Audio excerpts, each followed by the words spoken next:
Last time we spoke about the General Plains War. Chiang Kai-shek faced a formidable anti-Chiang coalition led by Yan Xishan, Fang Yusong, and Li Songren. Zhang Shiliang initially was absent. He worked tirelessly from Mukden to try and prevent the northern warlords from joining the coalition. The conflict, exacerbated by severe famines in Shanxi that fueled unrest, saw major battles as Chiang's forces clashed with the anti-Chiang fronts across multiple railways. Despite initial setbacks, Chiang's strategic maneuvers and alliances, including the pivotal deal with Zhang Shiliang, gradually turned the tides. The young marshal's entry into the fray and the subsequent defections from Fang Yusong's camp weakened the anti-Chiang forces. By October, the anti-Chiang leaders, overwhelmed and isolated, sought peace.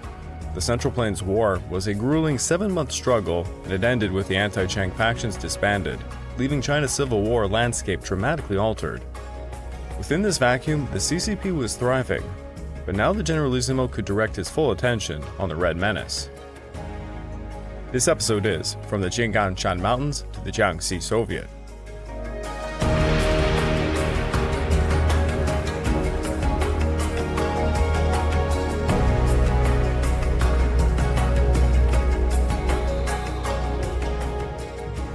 Welcome back to the Fall and Rise of China podcast. I'm your dutiful host, Greg Watson.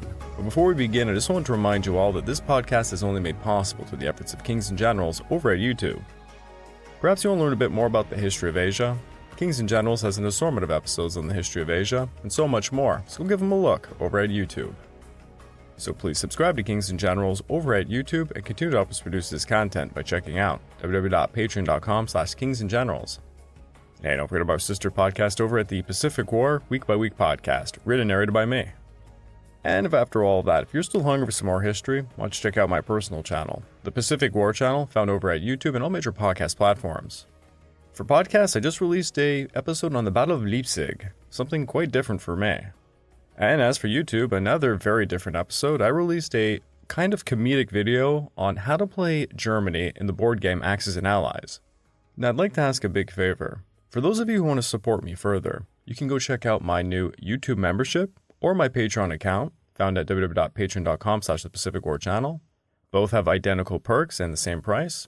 And over there you get access to the exclusive podcast, which is more than 25 episodes at this point, early access to all of my content, and voting rights for what subjects I will tackle next. I will mention if you join my YouTube membership, there is a bit of a bonus, as I have a lot of unlisted content that never saw the light of day over there. Kind of some politically incorrect episodes, if you were. So if you have a chance, please go check either out, as all the funds from both go to paying a new animator for my new content over on YouTube. The last time we were talking about the CCP, they had just performed the Nanchang Uprising, the Autumn Harvest Uprisings, and the Guangzhou Uprising. These did not go very well, and literally saw the surviving CCP forces fleeing for their lives into the mountains. Their experiences during these uprisings reinforced the idea they required a strong military force to push forward a new agrarian-based communist revolution. To develop such conditions favoring a revolution, Mao Zedong and Zhu De adapted the Red Army and the CCP policies to the local conditions in order to recruit, sustain, and retain loyal troops and build a relationship between the army, local populaces, and the party. After the collapse of the Harvest-Autumn uprisings, the Red Army scattered into rural parts of China. Mao Zedong himself narrowly escaped capture by the NRA as he made his way into Sanwan of Jiangxi province. Countless were killed, arrested, or deserted. Less than 1,000 Red soldiers remained from the original uprising force. Morale was low. There lacked direction. There existed conflicting loyalties, and many blamed Mao Zedong for the failings. In order to counteract this, Mao Zedong held a conference on September 29th of 1927, whereupon he implemented a series of radical policies to stave off an implosion. He began streamlining the command structure, instituted political representatives within each unit to instill some kind of revolutionary spirit within the troops. A political cell was established in each squad, a branch at company levels, and a party committee at the battalion and regimental level. Next, he established troop soviets within the units to provide a form of democratic centralism within the units. Additionally, he began spinning the narrative in his own favor, shifting blame for the failed uprisings to the collective poor understanding of the revolutionary course within China, rather than upon her leadership. Shifting the blame is something he did throughout his career, by the way. Now, initially, a large part of the Red Army wanted to return to their hometown of Anyuan, but the local military presence there was simply too strong. Another option was needed, and quite quickly, as they had many sick and wounded amongst their ranks. They looked to the nearby Jinggang mountain area as a temporary fix. Many of Mao Zedong's former peasant movement training students knew the area very well.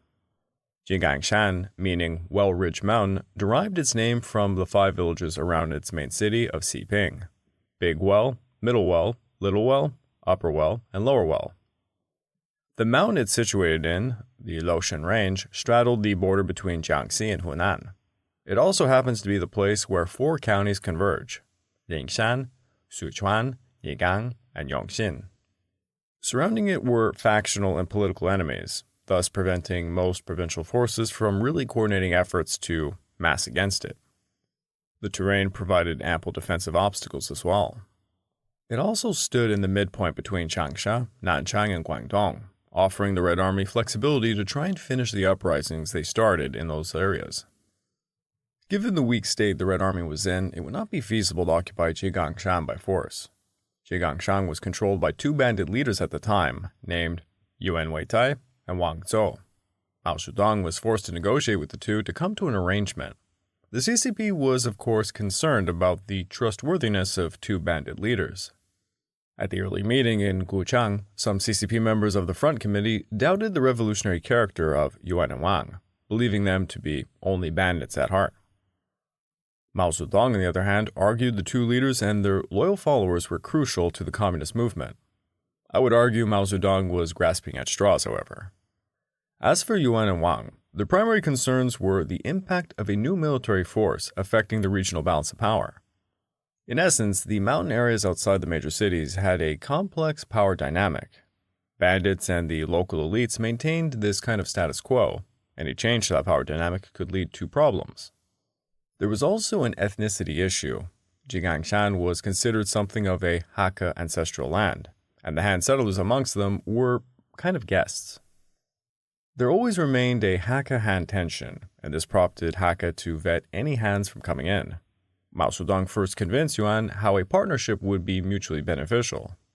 In exchange for food, housing, and local support, the Red Army would provide weapons, training, and support for Yuan and Wang's operations. Mao Zedong presented Yuan with a gift of 100 rifles to sweeten him over. Mao Zedong then made a similar gesture to Wang, sending him 70 rifles. The 2 bandit leaders let the Red Army right in. Upon arriving, the Red Army began conducting guerrilla operations and peasant mobilization. On October the 7th of 1927, they began activity in Maoping, and then they moved over to Xiping. While marching, they passed through Lingshan and Shuokao villages, attacking the local elites and their militias, freeing prisoners from their jails and holding mass rallies to recruit. On the 22nd, they reached Daofan, where they were ambushed by a local militia. Using their knowledge of the terrain, the militia inflicted severe casualties, forcing the Red Army to retreat towards Wangzhou for aid. Wangzhou was wary of them, but Mao Zedong won him over by promising more and more weapons and training for his bandits. Mao Zedong also pledged to support him against his local rivals, one of whom was Xiao Jiaobi. Wang's bandits and the Reds joined forces in Daojing, and together they seized Ximen. Then the Reds arrived in Xiping on October the 15th. They quickly seized the city center, and within a month's time they established a base of operations there. The CCP quickly expanded its influence in the surrounding area, preying upon local populations where governmental control was weak and in flux. By mid-November, the Red Army dispatched a battalion west to capture Jialing. This success allowed them to further expand into Suochang in January of 1928. In February, the Red Army occupied its first major city, Xinjiang in Yigang County. Within 2 months of action, the Reds had nearly doubled their territory, now occupying the portion of 3 counties. For the most part, Mao Zedong was left alone because of his political shakeup after the failed uprisings in the larger metropolitan areas. Contact with the provincial and regional CCP community still existed, though. Zhou Lu, a member of the Southern Hunan Special Committee, heard about the CCP expansion in the mountains area. While at Jinggangshan, he gave Mao Zedong orders to dispatch his unit to support Zhe De's forces in an uprising about to hit southern Hunan. Now, after the failed Nanchang uprising, Zhu De took the remnants of his forces and he fled into southern Jiangxi, and then Fujian, where he linked up with a fellow Yunanese NRA leader, Fan Shisheng. They stayed with Fan Shisheng's unit a while, but once rumors spread he was harboring Reds, they had to go. By January of 1928, they fled for southern Hunan again to try and support urban uprisings. Upon arriving, Zhu De's force began augmenting the local peasantry forces, and Zhou Le said he would get Mao Zedong to lend his support. However, the uprising never really got its legs. It began in late January, but the urban workers and local populace couldn't rise as expected. Instead, local support turned against the communists. Likewise, Mao Zedong's men never really made it to southern Hunan. He had intentionally dragged his feet on the issue. Instead, Mao Zedong focused his attention in central Hunan, holding rallies and mobilizing local peasant groups. Thus, Zhu De was pounced upon by local warlord groups in Guangdong and Hunan. Zhou De's Red Army engaged the warlord armies as they slowly retreated into Jinggangshan. Zhu De and Mao Zedong would meet in Maoping for a conference. On May the 20th of 1928, they agreed to establish the Jinggangshan Special Committee, with Mao Zedong as its general secretary. Additionally, the 4th Red Army was created and nicknamed the Ironsides Army. The 4th Red Army was roughly 12,000 men strong, consisting of Zhu De's Nanchang Uprising Force, now designated the 28th Regiment, Mao Zedong's Autumn Uprising Force, now designated the 31st Regiment, Yuan Wentai and Wang Zhou's Bandits, later designated the 32nd Regiment, and the Hunan Uprising Force, now designated the 29th Regiment. Zhou De's arrival also brought a traditional military mindset, adding some more professionalism to the Red Army. Here Zhou De also made a famous quote: "When the enemy advances, we retreat. When the enemy halts and encamps, we harass them. When the enemy seeks to avoid battle, we attack. And when the enemy retreats, we pursue." This statement would guide much of the Red Army's actions going forward. The increase in communist numbers brought unwanted attention immediately from Jiangxi and from Hunan. The first major military campaign against the Reds began in May of 1928, and it was led by Zhu Peidu, who was wielding the Jiangxi provincial military. The campaign was based out of Yangxin, with the Jiangxi government unleashing the 27th Division. One regiment garrisoned at Yangxin was held as a reserve, while the division sent another regiment to attack the Red Army stronghold in Nanchang, and another regiment flanked to the east. The Reds countered by stationing a regiment in the mountains to protect the base, another regiment to defend the mountain passes, and 2 regiments to conduct spoiling attacks on the Jiangxi regiment's flank. The Red Army was able to destroy the flanking unit, forcing them to retreat back to Yangxin. They then pursued them to Yangxin, destroying its garrison regiment in the process. The Red Army then maneuvered to the rear of the Jiangxi division, pushing them back all the way to Jinan. Thus the Reds occupied Yangxin, where they went to work establishing a worker-peasant government, expanding the Soviet across the county. A second encirclement campaign was unleashed in late May, with the same Jiangxi 27th Division leading the action. This time they were reinforced as they quickly recaptured Yangxin and began cautiously pursuing the Reds into the mountains. The Reds tried to exploit the terrain for guerrilla warfare, but was met with little success. The Red 28th Regiment was soon forced to help the distressed Red forces at Chaoliang County.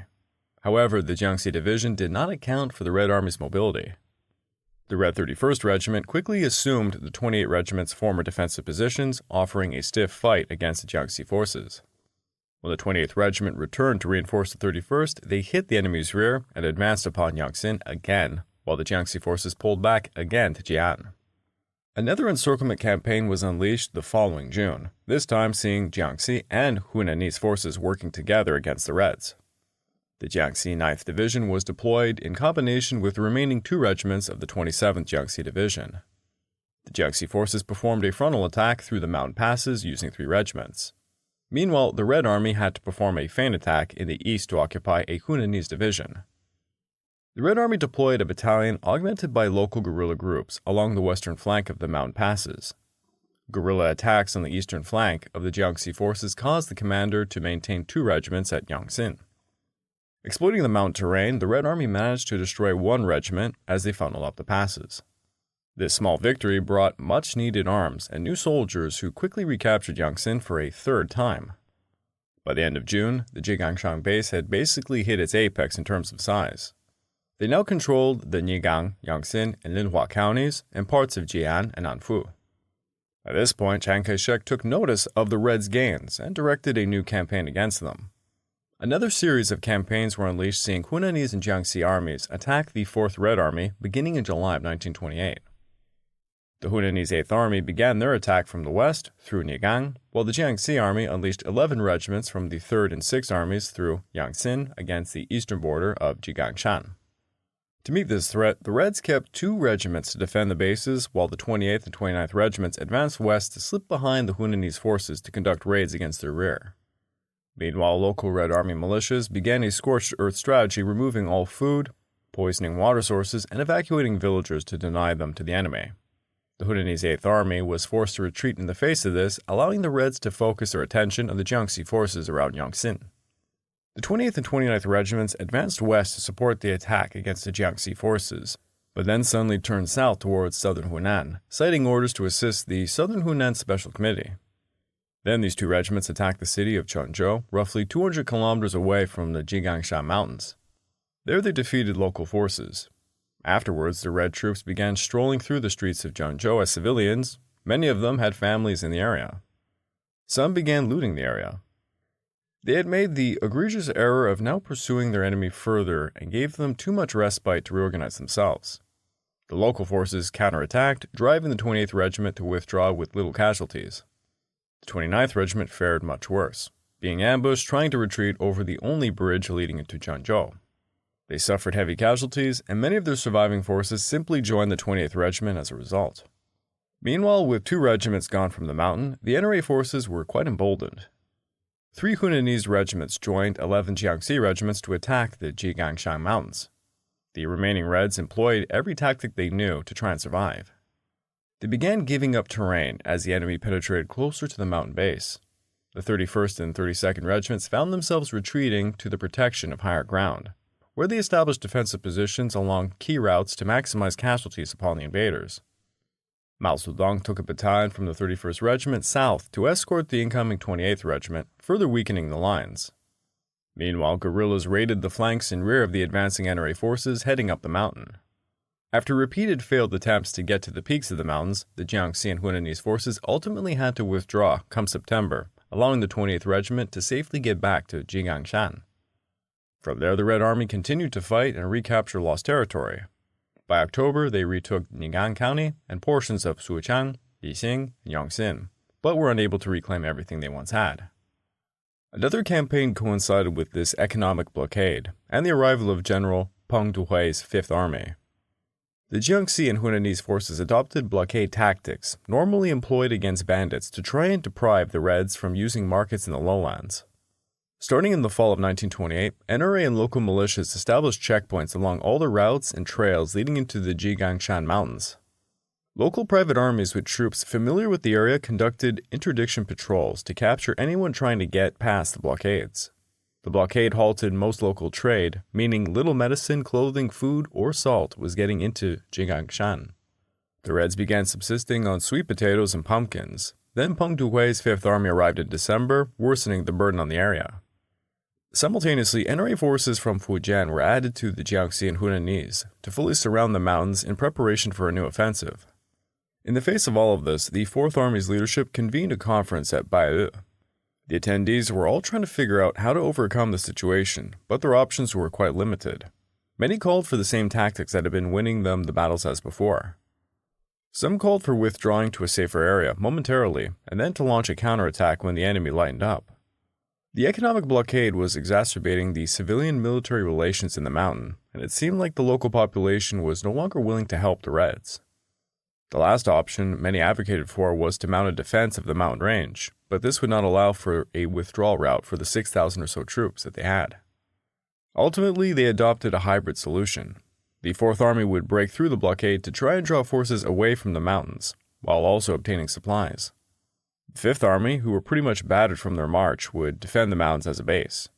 On January the 14th of 1929, the 4th Army, led by Jie De and Mao Zedong, broke through the blockade and they headed south into Jiangxi province. The 4th Army at first was only meeting light resistance as they captured Sichuan and Sangye. After this, they headed for Daiyu, where they found 3 Jiangxi regiments who ambushed them. The Reds were forced north into the Jinggangshan area. They marched for 30 days, often 30 miles per day, to avoid their pursuers, while taking heavy casualties and losing equipment. They found themselves at Dabadi village on February the 20th, where 2 regiments of the 15th NRA Division fought them. The Reds routed the NRA forces and even captured the 2 regimental commanders alongside 800 soldiers and their equipment. This victory earned the 4th Army a safe place to rest up for quite some time. Now, as we saw in the former episodes, the Conquest and Central Plains War had engulfed Chiang Kai-shek's attention, giving the Reds some breathing space. During this period, Mao Zedong and Zhou De expanded what is referred to as the Jiangxi Soviet. They did so through a series of campaigns into western Fujian. In February of 1929, the 4th Army incorporated 2 independent guerrilla regiments and used them to occupy Jinan, Ningdu, and Rujin. In March, they entered western Fujian and captured Tingzhou. At Tingzhou, the Reds got about 3,000 NRA soldiers to defect. From Tingzhou, they expanded the Jiangxi Soviet to encompass over 20 counties in Jiangxi and Fujian. In light of their major accomplishments, Mao Zedong dispatched word to the Central Committee proclaiming all they had done in Jiangxi and Fujian. In May, the Red Army unleashed a second campaign into western Fujian, this time capturing Longyan and Yongding. With every successful campaign, the Red Army recruited more and more soldiers, obtained more equipment, more territory, and acquired further funding sources. The early days of the Jiangxi Soviet were quite chaotic. Despite the Red Army's expansion, in reality they were not really a united force. Numerous factions had their own ideologies. The Red Army was an amalgamation of different groups coming together, less so of a common goal, more so out of survival. Many of the soldiers were former peasants, but they were also former NRA troops, warlord troops, and bandits. The tradition of these different groups, coupled with a lack of education in the rural areas, created a boiling pot of bad behaviors, and this really hurt morale. To accommodate this, the Red Army made it extremely flexible in the early days. Within those early days, it was all about survival. Mao Zedong and Zhou De recognized that as a fact. In a conventional battle, the Red Army stood no chance even against a warlord army, let alone the NRA. Thus, the 4th Army created a new political military strategy within the rural areas to protect and grow the revolution. The first part of this strategy, adopted by Mao Zedong, was making alliances. It was a no-brainer. Increase numbers, gain more legitimacy, learn more about the local area, keep expanding. Yet the Central Committee frowned upon being too open to alliances, like with, let's say, bandits. In 1928, a resolution from the CCP Six-Party Congress called for expelling bandits from the Red Army, but this obviously ran counter to everything going on in Jinggangshan. To remedy this, Mao Zedong simply did not comply, and he vetoed any plans made against the bandit leaders such as Yuan and Wang. The second strategy was adapting communist policies to local conditions. Contrary to the CCP guidance on attacking landlords and rich peasants, the Red Army tended to just attack those disliked by local communities. They often would avoid attacking popular landlords or rich peasants because it could endanger local support. Instead, they would use propaganda and negotiations to win over such popular figures. Yet over time, the strategies changed from survival to expansion. Mao Zedong described the CCP expansion to come in a series of waves. He believed a systematic development of rural Soviets was an effective way to encircle cities and create the conditions necessary for a real revolution. To survive and expand, the Red Army had to create a new way to fight their superior enemies. A famous slogan, "The enemy advances, we retreat," became doctrine quickly. The Red Army combined mobile warfare, guerrilla warfare, and propaganda against their rival, the KMT. During the Jinggangshan and Jiangxi Soviet period, guerrilla warfare was the mainstay. Its purpose was not to gain victory, but to gain time, so the CCP could continue growing. The Red Army in Jinggangshan and Jiangxi focused on small unit tactics, emphasizing scouting, patrolling, ambushing, mobility, and so on. Most guerrilla units were local militias, and these units were trained by the Red Army officers, many of whom were also political leaders. They also sought to meet the enemy via ambush during a raid, a feint attack, or attacks to the rear and flank. Yet the Red Army did not often find itself facing those like the NRA in conventional warfare. For these engagements, it tended to be done by the professional Red Army soldiers. Now, a major issue facing the Reds was logistics. They were guests in most of the areas they occupied and had to abide by the local customs. They also could not consume all the local resources in an area. It would hinder growth and foster resentment. Thus, the Red Army had to make sure they gained as much as possible from a battle. The capture of Tingzhou in 1929 was essentially an economic choice. There, the Red Army captured 2 arsenals and a clothing factory. The Red Army also focused strongly on propaganda. Early on, propaganda teams were created, each assigned 5 soldiers. These teams had an oratory section and a production section. The oratory section was responsible for spreading propaganda in village markets, centers, and halls. The product section was responsible for creating propaganda products. They would go around towns placing up signs and banners to increase awareness. Typically in a month, the propaganda teams would hold a large mass rally in the center part of a town to get local support. They would try to tailor their messaging to meet the local demands. These efforts would help recruitment, elicit support, and differentiate them from the run-of-the-mill bandits. If the conditions became ripe and the local population was sufficiently agitated by social inequalities, the Red Army leaders would make a call for action to topple the local government and push the people to create their own. The Red Army was very careful on who to replace in such situations, as the local leadership typically proved useful at transitioning. The Red Army had a selective way of executing key leaders who would be the most troublesome towards their communist demands. When a new local government sprung up, the CCP would entice everyone to join the Red Army. This saw people join different parts of the Red Army. For teenagers, there was the Communist Youth Organization, which was basically a feeder unit into the Red Army. The Red Guard was a local militia group that protected the community and supplemented the Red Army when needed. Those who proved themselves capable could join the Red Army proper. The Red Army instituted a series of organizational changes to establish loyalty to the CCP and to allow for a dispersion of forces. Initially, the Red Army applied the Russian Soviet and NRA models, but then changes were necessary to meet local conditions. When the 4th Red Army captured Sanlan, Mao Zedong established party rule over the army by using party representatives and soldier soviets. The party representatives and the army leaders held equal footing, allowing for both to have a greater oversight into the issues and concerns of the other. It was commonplace in warlord armies and the NRA for soldiers to be abused. Thus, this quasi-democratization allowed soldiers to have a greater voice.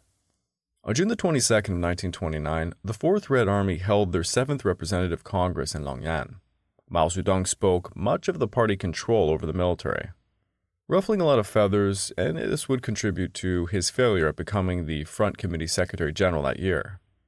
In the wake of that loss, Mao Zedong departed for Fujian to assist the mass mobilization going on over there, whence he became quite ill. During that period, Chen Yi, representing the 4th Red Army in Shanghai, reported to the Central Committee. Based on his reports, they authorized political communist control over the Red Army units. At least vindicated that his ideas were accepted, Mao Zedong attended the 9th Representative Congress in Gutian County of Fujian. Here he would issue a famous statement on the rectification of incorrect ideas in the party. The statement outlined his views on the Red Army and what needed to be improved. That same conference gave a platform to Mao Zedong and Zhu De to push for further centralization of power within the Red Army. The Red Army had suffered numerous casualties, desertions, and received numerous new recruits. Because of this, Mao Zedong believed the military structure needed to change. There was also the issue of factionalism within the Red Army. Mao Zedong believed more education and centralized control would help maintain the unity of armed forces. In December of 1929, a conference was held in Gutian seeing more initiatives adopted to help consolidate military power under the party control. The Red Army adopted the political commissariat system from the Soviet Red Army, placing greater control of the army into the hands of the political commissar. The political commissar had political training, but did not have the same power over political operations. The introduction of former KMT and NRA members into the Red Army increased the need for more political indoctrination. Alongside this, the Gutian Conference reiterated the equality among soldiers and civilians. Mao Zedong and Zhou De understood the important role of military training for the Red Army. 2 major groups of soldiers already had formal training, former NRA and graduates of the Peasant Movement Training Institution. Many of these men were lost in the initial battles, however, leading the Red Army to be filled with peasants with little to any combat experience. Another issue was that the Red Guards lacked any experience, requiring Red officers to be pulled from the front lines to help them out. By developing a competent and trained local force, this further allowed the Red Army to advance outside its borders and expand. With a lack of discipline, a lot of property damage became quite common. To combat this, Mao Zedong initially instituted 3 disciplines in 1927, Number 1 was to obey orders in all of your actions. Number 2, don't take anything from the workers and peasants. Number 3, when attacking the local bullies, turn over whatever you take from them. These 3 rules would be expanded further into 8 rules by 1930, with number 1, put back the doors. These would have been taken to be used as bedboards. Number 2, put back the straw. That would have been used for the bedding. Number 3, pay fairly for whatever you buy. Number 4, return everything that you borrow.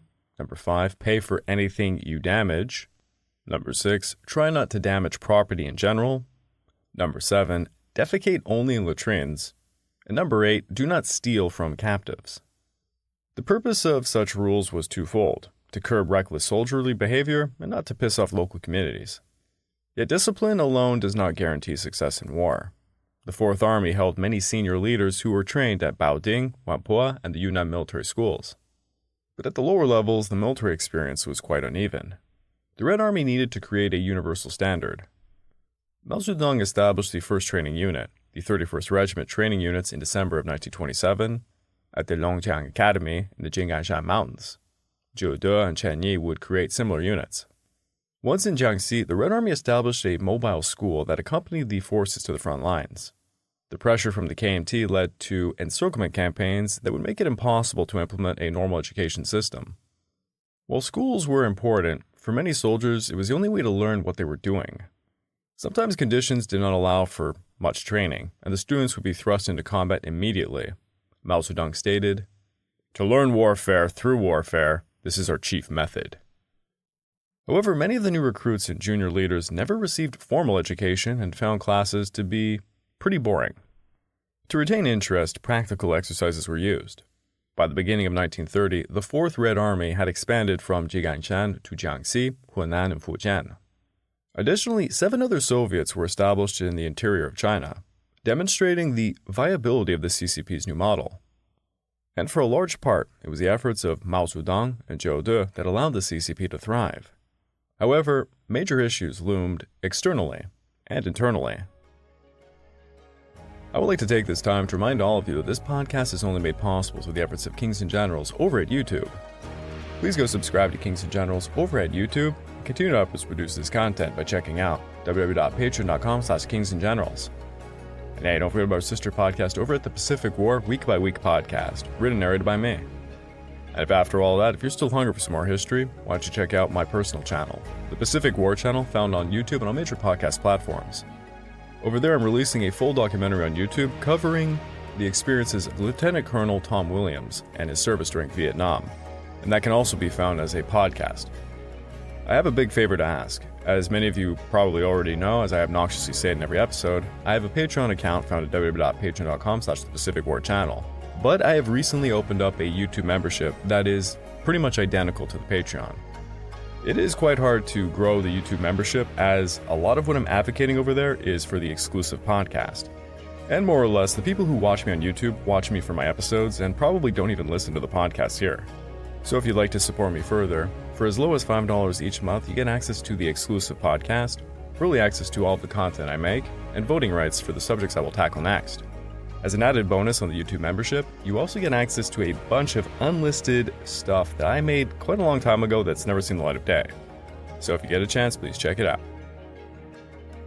Mao Zedong had forged a seed in the Jinggangshan Mountains that would grow into the base of a new 4th Red Army.